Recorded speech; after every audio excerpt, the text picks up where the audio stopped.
Hello everyone, I am Sandeep team Legal Edge. Hopefully आप मुझे सुन पा रहे होगे।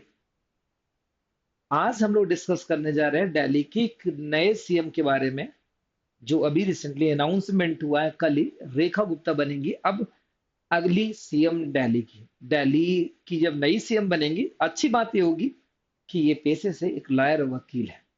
मैं इसलिए बताना चाहता हूं कि आप सब लोग भी आई थिंक लॉ की प्रिपरेशन कर रहे हो, और इस भारत की पॉलिटिक्स को चलाने वाले लोग ही वकील हुआ करते थे। आप जब टाइम ऑफ द इंडिपेंडेंस, आजादी का समय देखोगे, आप चाहे गांधी जी ले लो, चाहे नेहरू ले लो, चाहे आप एनीवन कोई बड़ा नाम ले लो, वो कहीं ना कहीं से लॉयर या वकील होगा। कुछ साल पहले भी ऐसा हुआ करता था, पर बीच में जो लगभग 2 डिकेट्स आए, तो उन डिकेट के साथ ऐसी प्रॉब्लम रही कि कोई एक बड़ा लॉयर, बड़ा फेस नहीं बन पाया। लेकिन शायद फिर से वही युग शुरू हो रहा है, जब कोई वकील और ऐसे काम करने जा रहे हैं, एक बड़ी पोस्ट को होल्ड करने जा रहे हैं और होल्ड करेंगे। तो इसी के सिलसिले के साथ हम स्टार्ट करेंगे, और आज की एनालिसिस, इस वाले एनालिसिस के पार्ट में हम लोग देखेंगे। पहले देखने की कोशिश करेंगे दिल्ली इलेक्शन, कि दिल्ली इलेक्शन में हुआ क्या था, और दिल्ली इलेक्शन किस तरह से हमारे इंडियन पॉलिटिक्स को टर्न करने की कोशिश कर रहा है। दूसरा पार्ट देखेंगे, एक बहुत बड़ी कंट्रोवर्सी में लोग जो हर बार एक क्वेश्चन पूछते हैं कि सर दिल्ली स्टेट है कि यूटी है। हम स्टेट एंड यूटी का जो जाल है, उसको समझने की कोशिश करेंगे। क्यों? कि स्टेट है तो स्टेट, जो भी स्टेट होते हैं, यूपी, राजस्थान, एमपी, जो भी, वो स्टेट ओन्ड होते हैं, मतलब वहां का एक पर्टिकुलर सीएम होता है। लेकिन यूटी होता है, वो सेंट्रल गवर्नमेंट ओन होता है, तो वहां पर सीएम नहीं होगा। तो इस दिल्ली के साथ ऐसा क्या स्पेशल है, यूटी होते हुए भी एक प्रॉपर सीएम बैठता है? क्या रीजन है, क्या इसकी हिस्ट्री कहते हैं, उसको देखेंगे। एक बात सोचना चाहिए कि सर दिल्ली ही क्यों भारत की कैपिटल बनी, तो हम इस पे भी डिस्कस करेंगे, और इसका हिस्टोरिकल बैकग्राउंड जानेंगे कि क्या हिस्ट्री थी, कि दिल्ली क्या बन चुकी है, इस समय कैपिटल बनी हुई है इंडिया की भी, और पहले भी हमारे भारत की कैपिटल रहा करती थी। फिर इसका हिस्टोरिकल बैकग्राउंड जानेंगे कि कब से इसने स्टार्ट किया था एज ए कैपिटल बनकर अपना रोल प्ले करना, कब से इसने स्टार्ट किया था, उसको भी देखेंगे। फिर एक छोटा सा पार्ट जो आपके एग्जाम पॉइंट ऑफ व्यू से इंपॉर्टेंट होगा, कि दिल्ली, आपको पता है कि अरविंद केजरीवाल पे केस लगा हुआ था लिकर पॉलिसी का। तो क्या थी दिल्ली लिकर पॉलिसी? जब अरविंद केजरीवाल को जेल में रहना पड़ा, उसका एक बहुत बड़ा खामियाजा भुगतना पड़ा, कि आज वो एज ए सीएम पोस्ट से हट चुके हैं, हटने के बाद इलेक्शन भी हार चुके हैं। तो हम लोग लिकर पॉलिसी को भी जानने की कोशिश करेंगे, क्या था। सुनना, एक चीज और निकल के आएगी, सर स्टेट और यूटी में पावर का डिवीजन होगा। जब पावर का डिवीजन होगा, तो कौन कौन सी पावर यहां पर सेंटर के पास आती है, और कौन कौन सी पावर स्टेट के पास आती है। और एक बीच में बवाल आया था 2023 में, और इसे बोला गया था दिल्ली ऑर्डिनेंस। तो क्या ये बला है दिल्ली ऑर्डिनेंस, उसको भी जानने की कोशिश करेंगे। तो पूरे इस लेक्चर को प्लीज ध्यान से समझना, और इन सब बातों को हम लोग एक एक करके डिस्कस करने जा रहे हैं। लेक्चर थोड़ा सा लंबा हो सकता है, बहुत लंबा तो नहीं होगा, पर प्लीज थोड़ा सा कॉपरेट करना, तब हम इन सब चीजों को एक एक करके समझ पाएंगे। मैं आता हूं सबसे पहली बार इसकी ज्योग्राफी में, ताकि हमें बहुत सारे कॉन्सेप्चुअल क्लैरिटी आए कि इसकी ज्योग्राफी क्या कहती है यहां पर दिल्ली की। तो देखना, आते हैं दिल्ली की ज्योग्राफी में। आप देखोगे तो दिल्ली इस भारत के सेंटर पॉइंट यहां पर लोकेटेड है। ये पूरे इंडिया का मैप है, बिल्कुल बीचों बीच में। और कहते हैं अगल बगल से यहाँ पर हरियाणा बाउंड्री शेयर करता हुआ दिखाई देता है, और हरियाणा के साथ यहाँ पर उत्तर प्रदेश बाउंड्री शेयर करता हुआ दिखाई देता है। मेजर पोर्शन जो दिल्ली से बाउंड्री शेयर होती है, वो हरियाणा और उत्तर प्रदेश की ही बाउंड्री शेयर होती है। अगर देखोगे, ये मैंने जस्ट एग्जांपल, ये दिल्ली बनी हुई है। दिल्ली की अगर इस वाले पोर्शन में देखूं, ये वाला कौन सा, नॉर्थ से ईस्ट डायरेक्शन में जाऊं, तो यहाँ पे एक माउंटेन रेंज बनी हुई है। इस माउंटेन रेंज को आज हम लोग हिमालय कहते हैं। तो एक छोटी सी बात निकल के आई कि हिमालय माउंटेन रेंज उसकी कहां पर बनी हुई है, नॉर्थ से वेस्ट में। तो हो सकता है कि चाइना के अटैक से इसको बचाने के लिए हेल्प कर रही हो बहुत ज्यादा हिमालयन माउंटेन रेंज। तभी आप देखते हो कि चाइना का अटैक हमेशा होगा, या तो इस रीजन में होगा, या तो इस रीजन में होगा। यहां पर हाइट ज्यादा हो जाने के कारण यहां पर अटैक नहीं हो सकता। इस कारण से जो पुराने राजा हुआ करते थे, चाइना के अटैक से बचने के लिए भी अपनी कैपिटल को दिल्ली की तरफ शिफ्ट कर रहे थे। आप कहोगे सर क्या फर्क पड़ता है, यहां से अटैक हो जाएगा। तो जरा देखो, यहां से एक रिवर जाती हुई नजर आती है और उस रिवर को आज हम लोग यमुना रिवर कहते हैं। तो यमुना रिवर के किनारे बसा हुआ शहर है, वो कौन सा है, दिल्ली है। तो ऐसे करके यहाँ पर एक यमुना रिवर के किनारे बसा हुआ शहर है। यमुना रिवर यहाँ से यमुनोत्री से निकलती हुई दिखाई देती, यमुनोत्री से निकलती हुई दिखाई देती। और अब ऐसा कह सकते हैं कि दिल्ली, ये ऐसा कर सकते हैं दिल्ली एक तरफ से यमुना रिवर से बची हुई है, एक तरफ से हिमालय से बची हुई है। इस कारण से और सुटेबल हो जाता है एज ए कैपिटल बनना इसका। अब आता है आना, और कहोगे कि सर पहले यहां पर पटना, मतलब पहले का पाटलिपुत्र भी तो कैपिटल रहा करता था। आप मगध को देखो, किसी को देखो, तो यहां पर कैपिटल बना करती थी। तो फिर क्या रीजन है कि पटना को पटना से शिफ्ट कर दिया गया दिल्ली। तो इसका रीजन ऐसा है कि जो पटना है, यहां पर बहुत सारी रिवर होती थी, फ्लड के चांसेस बहुत ज्यादा होते थे। देखा जाए तो यहां से अगर देखूं मैं, तो यहां से भले ही हिमालय इसको बचाने का काम करता था, यहां से गंगा रिवर उसे बचाने का काम करती थी, यमुना नहीं, गंगा है यहाँ पर आगे देखा जाए। लेकिन फिर भी यहाँ पर फ्लड के चांस ज्यादा हो जाने के कारण हम यहाँ पर जो राजा थे वो परेशान हुए। फिर उन्होंने सोचा ऐसी जगह को चूज करें जिसके पास हाइट हो और इस ऐसी ही सेफ्टी हो। और हाइट और सेफ्टी को देखा गया, सेफ्टी तो बिल्कुल बराबर मिल रही दिल्ली को यहाँ से और यहाँ से। हाइट के लिए क्या हुआ, आप देखो हिमालय माउंटेन रेंज की सबसे नीचे वाली जो माउंटेन रेंज है, जिसे हम लोग शिवालिक कहते हैं, तो कुछ पार्ट इसका शिवालिक में लोकेटेड है, जिस कारण से इसको हाइट मिल जाती है। और हाइट मिल जाने के बाद यहां से मैं राजस्थान से कहूं तो एक माउंटेन रेंज जाती है जिसे अरावली कहते हैं, अरावली यहां पर जाके खत्म होती है।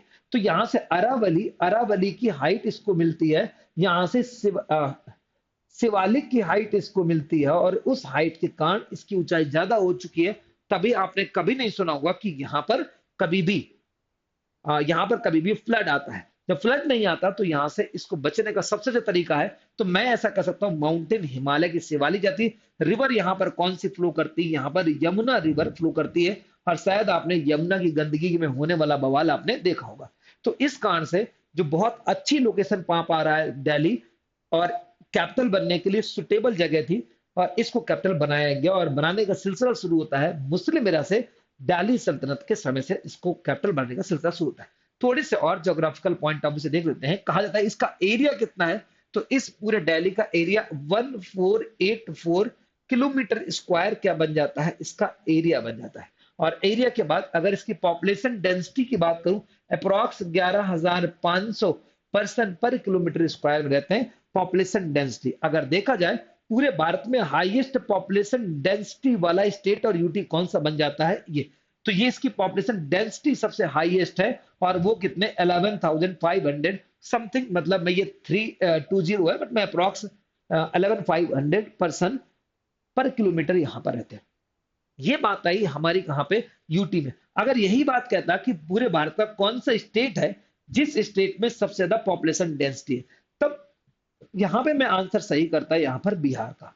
बिहार जो 2011 का सेंसस था उसके अकॉर्डिंग टॉप पर पॉपुलेशन डेंसिटी में था। अगर यहां पर दूसरी बात करें कि 2001 में कौन था, तो यहां पर West Bengal highest population density में आया करता था। अगर मैं यही भी बात करूं कि पूरी ये कैपिटल है दिल्ली, और दिल्ली की पॉपुलेशन डेंसिटी इतनी है, पूरे वर्ल्ड में कोई मुझे कमेंट करके बता सकता है कौन सी कैपिटल की पॉपुलेशन डेंसिटी सबसे हाईएस्ट है? दुनिया की किस कंट्री की कैपिटल, दुनिया की किस कंट्री की कैपिटल की पॉपुलेशन डेंसिटी सबसे ज्यादा हाई है? दिल्ली आंसर सही नहीं है, इतना मान लेना। उसके बाद मुझे कमेंट बॉक्स में कमेंट करना। हमसे भी 2-3 ऐसी कैपिटल है जो हमसे और भी आगे हैं पॉपुलेशन डेंसिटी में। तो ये बना हमारा दिल्ली के बारे में थोड़ी सी बात। कितनी पॉपुलेशन है? लगभग 2 करोड़ पॉपुलेशन यहाँ पर रहती है। तो 2 करोड़ पॉपुलेशन यहाँ पर रहती है, ठीक है ना, 2 करोड़ की पॉपुलेशन यहाँ पर रहती है। अभी सेंसस आया नहीं है, लेकिन जस्ट हम 2021 के बिहाफ पर हम बोल रहे हैं कि लगभग इतनी पॉपुलेशन हमारी बड़ी होगी 10 साल को जोड़ने के बाद, ठीक है ना। बट सेंसस अभी नहीं आया, देखा जाएगा। तो ऐसे करके हमारे पास क्या बन गया, यहाँ पे पूरा 2 करोड़ इसकी पॉपुलेशन लगभग है। तो ये बना हमारा दिल्ली, इसकी बनी यहाँ पर geography on the river bank of the Yamuna, ये लोकेटेड है। नाउ आगे बढ़ते हैं हम लोग, इसके पूरे बारे में दिल्ली स्टेट और यूटी, थोड़ा सा पॉलिटिकल बैकग्राउंड आता है, देखते हैं। आपको जैसा पता होगा कि हमारा इंडिया इंडिपेंडेंट होता है 1947 15 अगस्त को भारत आजाद होता है। आजाद होने के बाद भारत में अप्रोक्स 12 स्टेट के आसपास स्टेट होते हैं।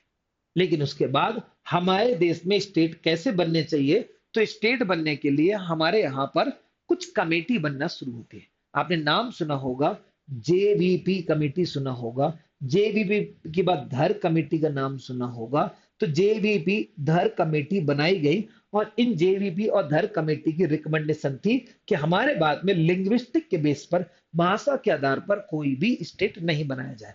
लेकिन टाइम आया यहाँ पर 1953 जब बनाई गई फजल अली कमेटी, और इस फजल अली कमेटी ने क्या किया, फजल अली कमेटी ने क्या किया, रिकमेंड किया कि भारत को लिंग्विस्टिक बेस पर डिवाइड किया जा सकता है। और इसके अकॉर्डिंग भारत में 1956 में स्टेट रीऑर्गेनाइजेशन हुआ और 1 नवंबर 1956 में स्टेट का रीऑर्गेनाइजेशन हुआ और भारत में 14 स्टेट बनाए गए और उसमें से 6 यूटी बनाए गए।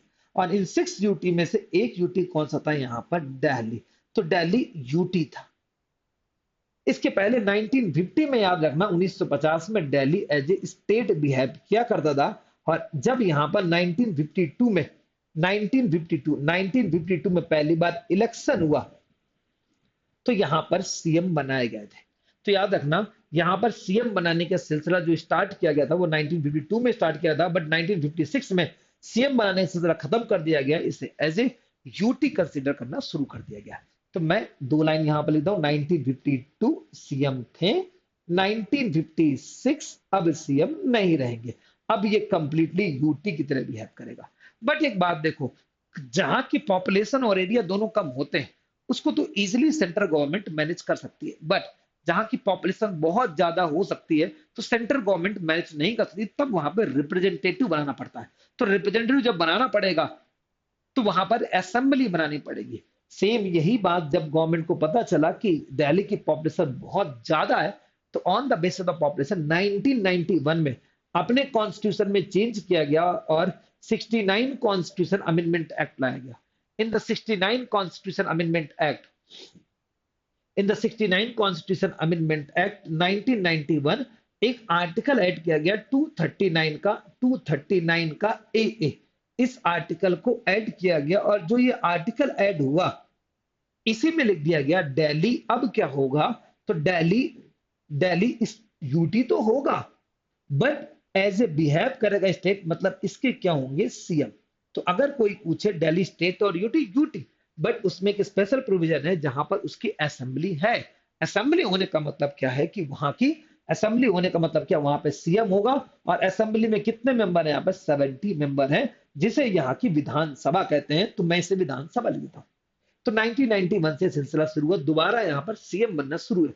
मेजॉरिटी टाइम, सबसे ज्यादा टाइम यहाँ पर जो सीएम रही वो शीला दीक्षित रही। तो शीला दीक्षित यहाँ पे 3 टर्म लगातार सीएम रही। इसके बाद कांग्रेस की गवर्नमेंट लगातार बनी रही और कांग्रेस की गवर्नमेंट बनी रहे। शीला दीक्षित, मैं एसडी लिख देता हूं, शीला दीक्षित साहब यहाँ की हर बार सीएम 3 बार लगातार बनती रही। सबसे लॉन्गेस्ट टाइम जो सीएम रही है वो भी अभी तक शीला दीक्षित कांग्रेस से रही। सीएम बनने के बाद आपको पता है कि 2013 में, यहाँ पर 2012 में एक बहुत बड़ा आपको पता है आंदोलन चल रहा होता है, प्रोटेस्ट मूवमेंट चल रहा होता है, जिसे हम अन्ना हजारे मूवमेंट के नाम से जानते हैं। 2012-13 में जो कि लोकपाल के लिए लाया गया एक मूवमेंट था और लोकपाल के लिए लाया गया मूवमेंट में जहां पर पार्टिसिपेट कर रहे होते हैं अरविंद केजरीवाल साहब। अरविंद केजरीवाल पहले एक ऑफिसर थे जो भाई आईआरएस ऑफिसर थे और वो इसमें पार्टिसिपेट कर रहे होते हैं और फाइनली जो ये मूवमेंट होता है वो सक्सेस होता है। सक्सेस की जो क्रेडिट जाती है वो अन्ना हजारे अरविंद केजरीवाल के पास जाती है। तो अरविंद केजरीवाल इससे मोटिवेट होकर अपनी एक पार्टी बनाते थे। पार्टी नेम वाज आम आदमी पार्टी आप। और आम आदमी पार्टी पहली बार 13 में इलेक्शन फाइट करती है दिल्ली में, और जो कि 13 में इलेक्शन फाइट करती है, जो कि अप्रॉक्स 28 सीट जीतती है आउट ऑफ 70। वो कांग्रेस के साथ गठबंधन करके, मतलब ग्रुप बनाकर एक सरकार बनाती, गवर्नमेंट बनाती। नाउ बीच में ही इस गवर्नमेंट को डिसॉल्व कर दिया था। 14 में अगेन इलेक्शन कराए जाते हैं। इलेक्शन करवाने के बाद वहां पर फिर से आम आदमी पार्टी 67 सीट जीतकर वहां पर गवर्नमेंट बनाती है। तो आम आदमी पार्टी वहां पर दोबारा सीएम बनते हैं केजरीवाल। थर्ड टाइम आता है 19 के बाद। 19 के बाद फिर से यहाँ पर 20 में, 19 बाद 20 में फिर से इलेक्शन होता है। इलेक्शन होने के बाद फिर से अगेन यहाँ पर आम आदमी पार्टी गवर्नमेंट बनाती है और तीसरी बार सीएम बन जाते हैं यहाँ पर अरविंद केजरीवाल।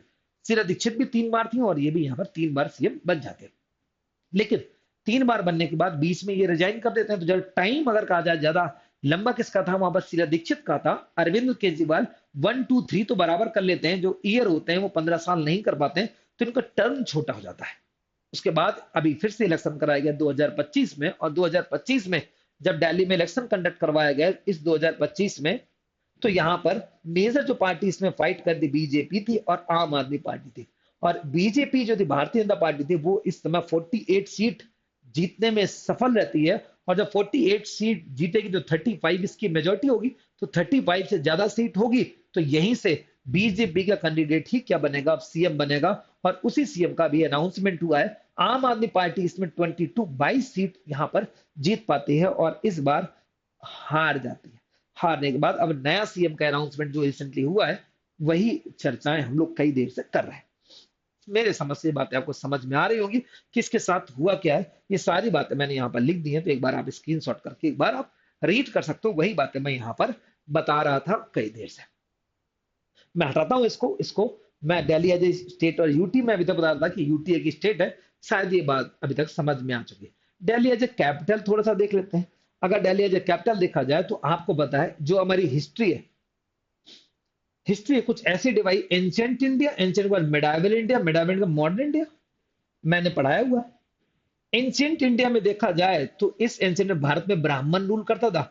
और जो ब्राह्मण रूल करता था, ब्राह्मण में मैंने सबसे पावरफुल डायनेस्टी कौन कौन सी आई थी, तो यहां पर मौर्य आई थी, मौर्य डायनेस्टी आई थी, और एक डायनेस्टी और थी गुप्ता डायनेस्टी। और इस समय पर इंडिया की जो कैपिटल हुआ करती थी वो पटना के आसपास ही रहा करती थी। पटना थोड़ी बहुत इधर उधर बदलती रही, लेकिन मेजोरिटी टाइम हमारी पटना रही, मतलब पाटलिपुत्र रही। मैंने जस्ट बताया पटना जो है वो कहां पर है, इस समय बिहार में है। प्रॉब्लम क्या थी, इसके साथ फ्लड की प्रॉब्लम थी, बाढ़ की प्रॉब्लम थी। और ये किस रिवर बैंक पे, river bank of the Ganga river bank पर है। फ्लड क्यों आती थी कि यहाँ पर बहुत ज्यादा रिवर मिलती थी, जैसे Kosi and all, Kosi, Son and all. तो इस कारण से प्रॉब्लम थी। इस कारण से जब यहाँ पर मुस्लिम इरा भारत में शुरू होता है, मिडाइवल इंडिया, मुस्लिम इरा शुरू होता है भारत में। At the time of the Muslim era पहली सल्तनत आती है, उसे बोलते हैं हम लोग दिल्ली सल्तनत। और दिल्ली सल्तनत के समय ही पहला राजा आता है कुतुबुद्दीन ऐबक।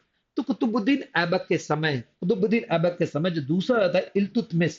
तो याद ना, इल्तुतमिश क्या करता है, अपनी पहली बार कैपिटल बना रहा होता है किसको, दिल्ली को। इल्तुतमिश दिल्ली को कैपिटल बना रहा होता है और दिल्ली कैपिटल के रूप में रिकॉग्नाइज की जाती है। बीच में एक पर्सन आता है मोहम्मद बिन तुगलक एमबीटी, जो कि दिल्ली को एज ए कैपिटल शिफ्ट कर देता है। शिफ्ट करके वो दौलताबाद ले जाता है, लेकिन फाइनली बाद में जाकर फिर से वो दिल्ली को एज ए कैपिटल रिकॉग्नाइज करता है। मोहम्मद बिन तुगलक तुगलक डायनेस्टी का एक रूलर रहा करता था, तुगलक डायनेस्टी का सेकंड रूलर था ना। उसके बाद लोधी डायनेस्टी आती है जो कि फिर से इस कैपिटल को चेंज कर देती है।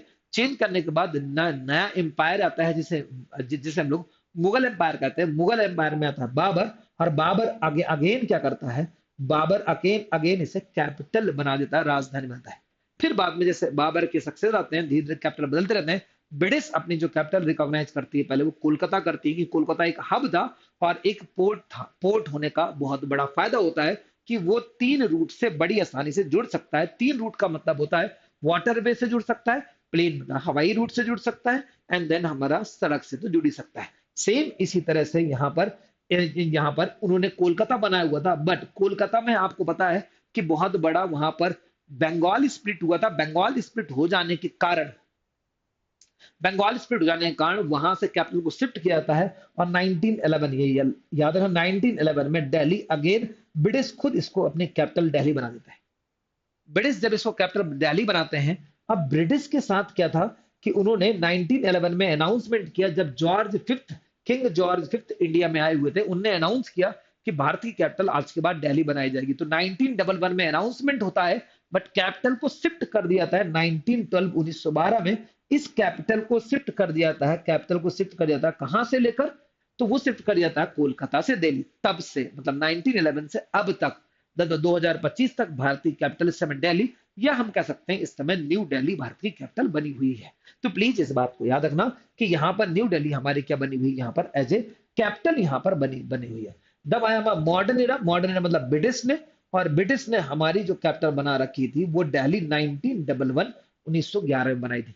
तो मैं ऐसा कह सकता हूँ एंशियंट इंडिया में पाटलिपुत्र, मेडाइवल इंडिया में दिल्ली एंड मॉडर्न इंडिया में ऑल्सो दिल्ली भारत की कैपिटल बनाई गई है। उसका रीजन मैंने अभी बताया, इन द सेफ्टी पर्पज, वो एक अच्छी लोकेशन पर प्रेजेंट थी, लोकेटेड थी, इस कारण से बनाया गया। लेकिन दुनिया में जितनी डेवलप्ड इकोनॉमी होती है उनकी कैपिटल मोस्टली रिवर बैंक मतलब सी बैंक पर होती है, मतलब समुद्र के किनारे होती हैं, क्योंकि वहां से तीन तरह के रूट ओपन हो जाते हैं। दिल्ली सेंटर पे है, सेंटर पे दो रूट को ओपन करती है, बट सेफ्टी पर्पज से ठीक है, इस कारण से एज ए कैपिटल उसको रिकॉग्नाइज किया गया है। आते हैं, हम मूव करते हैं अगले पार्ट में। अगले पार्ट क्या है, दिल्ली सीएम के बारे में। दिल्ली सीएम मैंने जस्ट आपको बताया। दिल्ली की पहले सीएम क्या कौन थे, चौधरी ब्रह्म प्रकाश थे, जो कि पहले इलेक्शन 1952 से 55 तक रहे। 56 में तो मैंने बताया कि वहां पर स्टेट का रीऑर्गेनाइजेशन हुआ था, तो उसके बाद 1993 तक तो कुछ नहीं रहा। उसके बाद शीला दीक्षित इसकी सीएम बनते हैं। देन शीला दीक्षित के बाद मेजर जो सीएम बनते हैं अरविंद केजरीवाल बनते हैं। नाउ फिर अरविंद केजरीवाल के इस समय सब कुछ बदल चुका है और अब बीजेपी इसको रूल करेगी। तो ये मैंने सीएम के बारे में बताया। हम अरविंद केजरीवाल पे लगने वाला एक जो था लिकर पॉलिसी, उसको एक ब्रीफ में समझने की कोशिश करते हैं कि लिकर पॉलिसी में हुआ क्या था। समझ रहे हो, आपको पता है लिकर एक बहुत बड़ा सोर्स होता है किसको, पैसे को अर्न करने का, कमाने का। और जब बहुत बड़ा सोर्स होता है पैसे को कमाने का, तो दिल्ली के बगल में ही एक स्टेट है हरियाणा, दिल्ली की दूसरी तरफ है यहाँ पर उत्तर प्रदेश, मतलब नोएडा वाला रीजन उत्तर प्रदेश में आता है और जो गुड़गांव वाला एरिया होता है वो हरियाणा में आता है। यहाँ पर जो लिकर शॉप बनी है, लग्जीरियस बनी हुई है, बहुत अच्छे अच्छे मार्ट बने हुए हैं। और आपको पता है हरियाणा में ऐसा भी नहीं है टाइम बाउंडेशन नहीं कि इतने टाइम बंद कर दिया जाएगा। इस कारण कोविड-19 में जब सारे सारे लिकर शॉप ऑलरेडी बंद हो गए थे, जैसे ओपन किया गया तो लोग दिल्ली की बजाय गुड़गांव और नोएडा में ज्यादा जाना पसंद करते थे लिकर को परचेज करने के लिए। जब वहां पर जाना पसंद करते थे तो लिकर की सेल जो है वो दिल्ली में ऑलरेडी कोविड के कारण कम हो गई थी, और इम्पैक्ट देखना पड़ा किस कारण से, कुछ रूल और रेगुलेशन कारण से। तो लोग जब यहाँ पर शिफ्ट होने लगे, अच्छे किस लिए कि वहां पर जो वहां पे शॉप थी वो गुड लुकिंग नहीं थी, कुछ इस रीजन से वहां पर नहीं जाने लगे। तब यहां से थोड़ा सा फील हुआ कि हम एक काम करें कि यहाँ पे इनको सबको क्या कर दे, प्राइवेट कर दे। प्राइवेट क्या होता है कि अच्छी तरह से ऊपर वेल डेवलप्ड क्या बनेगी, लिकर शॉप बनेगी। तो प्राइवेट करने के लिए यहाँ पर न्यू पॉलिसी लाई गई और कहा गया कि हम क्या करेंगे, सारी दुकानों को प्राइवेट कर देंगे। और इसलिए पूरा जो दिल्ली है उसको 32 जोन 32 जोन में डिवाइड किया गया और हर एक जोन में 27 शॉप खोलेगी। ऐसे करके पूरे दिल्ली में 32 मल्टीप्लाई बाई 27 शॉप ओपन करने की बात की गई। और जब इतनी शॉप ओपन की, इसका एम था कि वो चाहते थे कि इंक्रीज हो जाए हमारा रेवेन्यू, जो रेवेन्यू डिस्ट्रीब्यूट हो जाता है उत्तर प्रदेश और हरियाणा के बीच में, वो किस में रह जाए, दिल्ली में रह जाए, कुछ ऐसा किया जाए। और इससे उनका मानना था कि हमारे यहाँ 27% जो रेवेन्यू हो वो इंक्रीज हो जाएगा। ऐसा मानना था यहाँ पर अरविंद केजरीवाल दिल्ली सीएम का। इस कारण से पॉलिसी लाई गई थी। अब प्रॉब्लम क्या हुई, जब पॉलिसी लाई गई थी लॉ में चेंज करना पड़ेगा। तो यहां से लॉ में चेंज किया गया, पार्लियामेंट लॉ में चेंज किया गया। जब लॉ में चेंज किया जाएगा, आपको पता है स्टेट में सीएम की परमिट के बाद गवर्नर की परमिट चाहिए होती है। गवर्नर ना हो के यहाँ पर एलजी होता है और इसमें एलजी की परमिट नहीं ली गई। एक्ट में चेंज किया गया लेकिन एलजी की परमिट नहीं ली गई। जब एलजी की परमिट नहीं ली गई तो एलजी ने खुद यहाँ पर सीबीआई केस की इंक्वायरी कर दी, सीबीआई केस की डिमांड की। सीबीआई हाँ, जब सीबीआई केस की डिमांड की, उनका कहना था कि इसमें लगभग 580 करोड़ रुपए का स्कैम किया गया, घोटाला किया गया। और जब भी मनी लॉन्ड्रिंग की बात होती है तो यहाँ पर सीबीआई से केस को शिफ्ट करके किस में ले जाएगा, ईडी में ले जाया जाएगा। तो ईडी में ये केस चला गया। अब ईडी में केस चला गया तो कहा गया कहां से इन्होंने स्कैम किया है, इस स्कैम को देखा जाएगा। तो आप बहुत ठीक से समझना, तो आपको ये समझ में आ जाएगी कि कहां से इसमें स्कैम किया जा रहा था।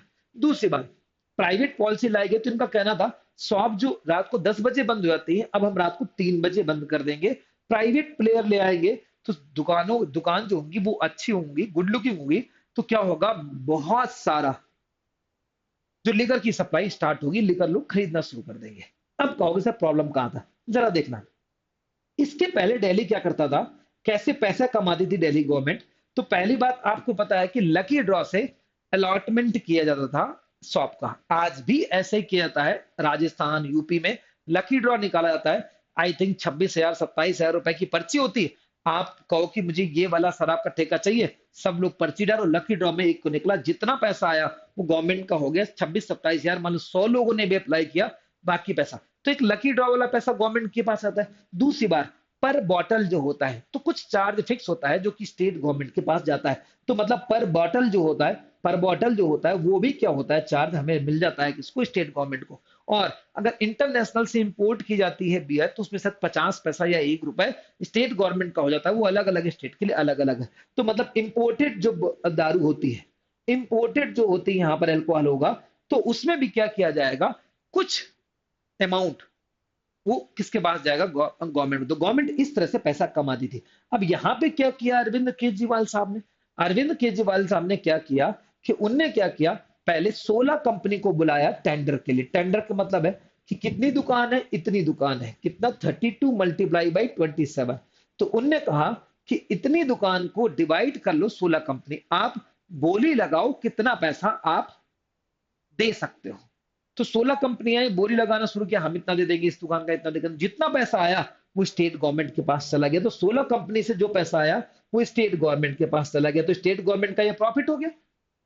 दूसरी बात, इनसे कहा गया, इन स्टेट गवर्नमेंट में देने के बाद इनसे इनसे कहा गया कि काम करो। अब देखो यहाँ पे स्कैम कहां पर नजर आता है।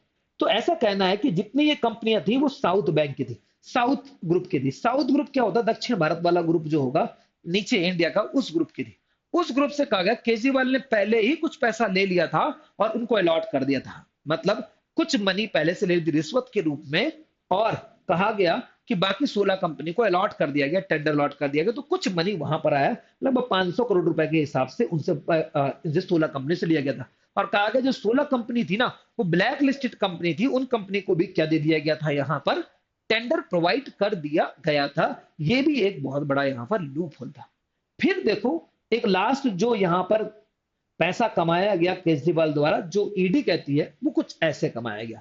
देखो पहले क्या होता था कि मान लो 100 रुपए की कोई बॉटल है, उसको कितने में बेचना है, 105 में, तो कितने परसेंट प्रॉफिट में, 5% प्रॉफिट। ये कौन डिसाइड करेगा, सरकार डिसाइड करती थी कितने परसेंट प्रॉफिट में बेचोगे। यहां पर केजरीवाल ने डिसाइड किया कि एक काम करो, 12% प्रॉफिट के साथ बेचो, मतलब 112 की बेचो। बट याद रखना इसमें 6 रुपए हमें किसके टेबल के नीचे दे देना और 6 रुपए तुम कमा लेना। जरा बताओ, क्या इस प्राइवेट कंपनी जो 5 रुपए कमा रही थी 6 कमाएगी, तो 1 रुपया ज्यादा मिला, और 6 रुपए जो हुआ वो गवर्नमेंट ने इनडायरेक्टली कमाया। गवर्नमेंट ने नहीं, केजरीवाल ने इनडायरेक्टली कमा लिया, और इसे बोलते किक बैक अमाउंट। तो किक बैक अमाउंट भी कमाया गया, और कितना परसेंट कमाया गया, 6% कमाया गया। तो वही मैंने कहा कि प्रॉफिट शेयर 12% कर दिया गया था, किक बैक अमाउंट 6% कर दिया गया था। वही प्रॉब्लम थी यहां पर। और इसी कारण से क्या हुआ, तो दो तरह से मनी आया। इनसे ब्लैक की तरह से पहले लिया गया पैसा, और दूसरा किकबैक अमाउंट से। और यही था कि यहां पर इनको फंसाया गया था, फंसाया गया था या जो भी था मुझे नहीं पता। तो ये था पूरी यहां पर बातें किसकी, लीगर पॉलिसी की। शायद आपको लीगर पॉलिसी समझ में आई होगी, एक बार रिपीट करोगे तो भी ये बातें समझ में आ गई कि लीगर पॉलिसी क्या थी। मैं आगे मूव करता हूं एक लास्ट ऑर्डिनेंस में और खत्म करता हूं इस लेक्चर को। दिल्ली ऑर्डिनेंस क्या था, सुनना।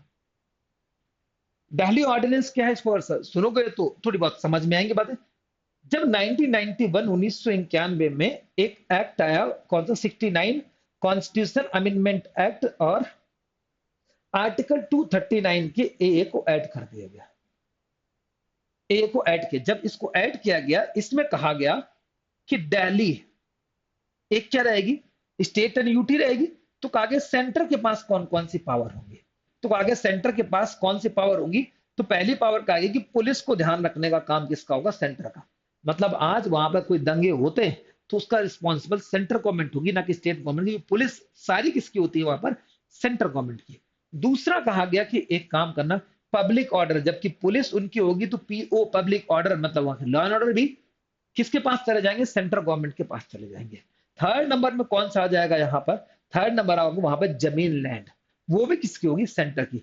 और स्टेट के पास क्या होगा, स्टेट के पास क्या होगा, rest of the part, all part state handle करेगा। समझ गया ना बात को।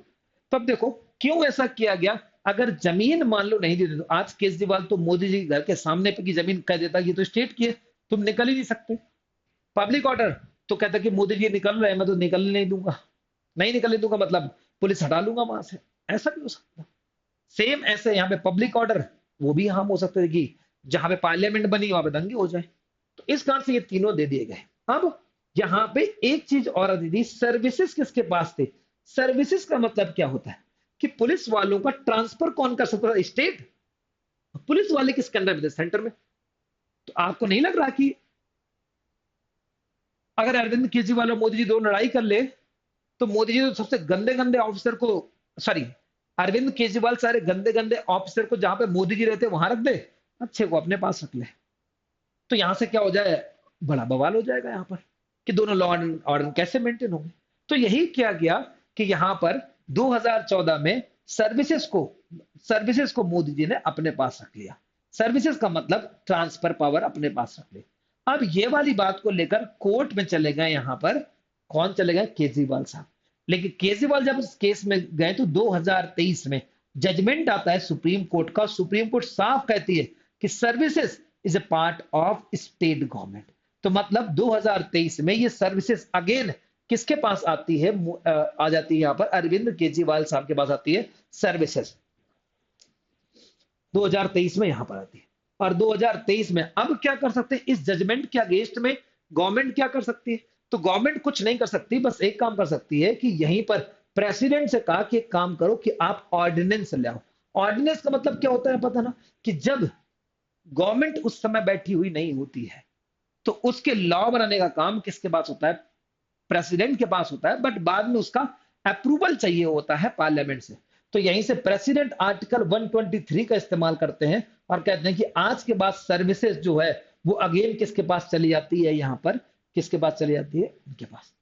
अब कुछ नहीं कर सकते हो, सर्विस बाद में से लॉ बना दिया गया। तो आज याद रखना कि यहाँ पर सर्विसेज जो है वो सेंट्रल गवर्नमेंट के पास चले। इसी को हम लोग क्या बोलते हैं, दिल्ली ऑर्डिनेंस के नाम से जानते हैं।